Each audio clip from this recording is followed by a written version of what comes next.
Welcome स्वागतम।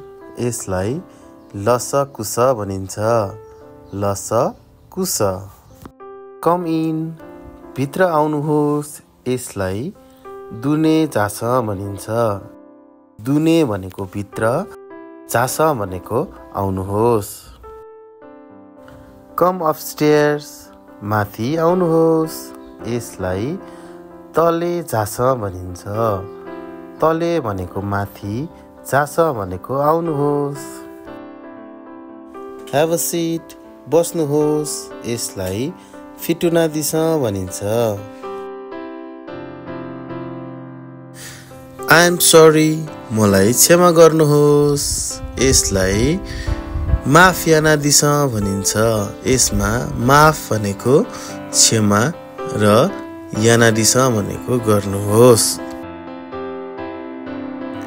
It slowly बिस्तारै खानुहोस्। यसलाई बुलु भपिया दिस भनिन्छ।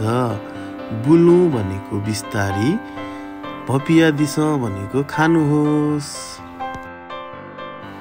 सी यू लेटर पछि भेटौँला। यसलाई लिपा नाप्लाए भनिन्छ। लिपा भनेको पछि, नाप्ला भनेको भेटौँला। ह्याप्पी न्यू इयर नयाँ वर्षको शुभकामना। यसलाई नु दया पिन्तुना भनिन्छ। यसमा नु भनेको नयाँ, द भनेको वर्ष र पिन्तुना भनेको शुभकामना।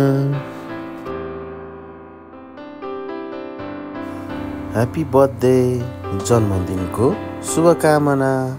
यसलाई बुदिया पिन्तुना भनिन्छ।